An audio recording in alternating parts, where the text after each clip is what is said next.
Hi, my name is Michael Limfinger. I play college tennis at College of Forehand, and I recently began teaching coaching. And today I want to show you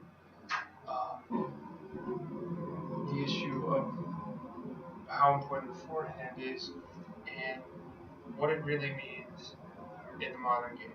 So I've written out a list of things here under forehand myths because as important as the forehand is, um, it can't be your only shot. And so is it the most dominant shot in the game? What did the physics say? Uh, well, the physics say it is, really, other than the serve. But, it doesn't play the game for you. You've got to do other things. And if you, the physics say that it'll give you the most topspin, but it's not going to obviously do the rest of your game. So, moving on, how good is your backhand? Is it one or two-handed? Well, if your backhand's two-handed, you can get similar footwork and similar topspin. It's harder to get topspin with the backhand, there's no question about it. But if it's a powerful one-handed or if it's a two-handed, you can get similar results. Everybody likes Rob Rank, obviously, and he does with the one-handed. Chip and charge, you can't slice as easily with the four-handed. Most people aren't taught it. And the chip and charge is an underrated play, and you can use that to some effectiveness.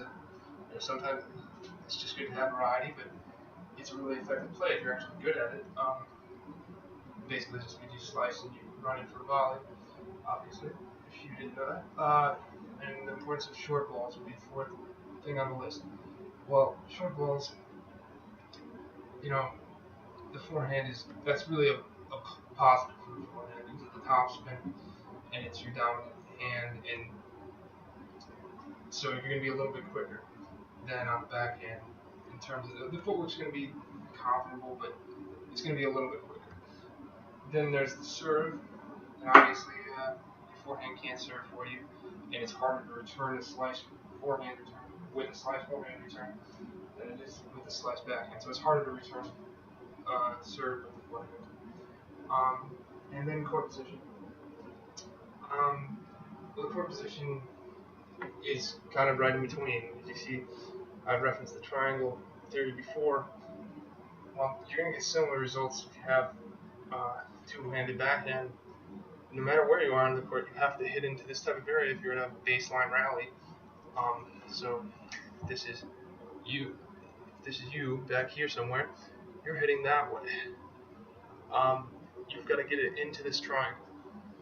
So it doesn't matter whether it's a forehand or a backhand. Although, like I said, the two-handed backhand has footwork that's more similar to the forehand and the one-hand does too. And more comparable spin as well, power.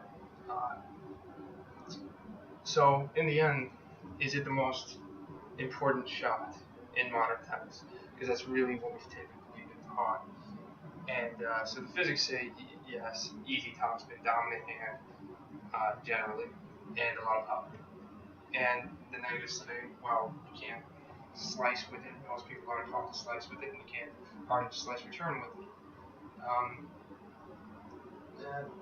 Well, overall, then, so what does that mean? Is it the most important shot in the game?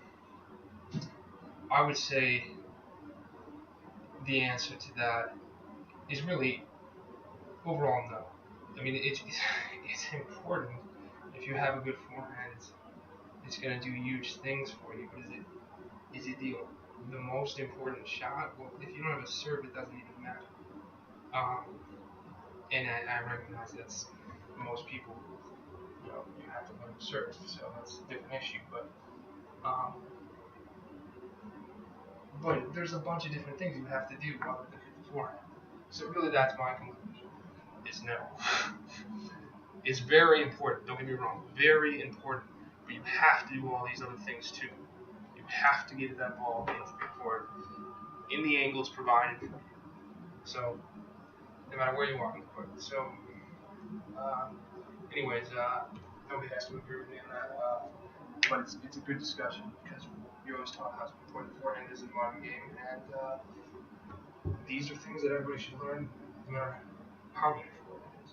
So it's a good thing to understand the footwork and it's basically positives of the physics of the forehand. But then you better learn all these other things too. That's my conclusion.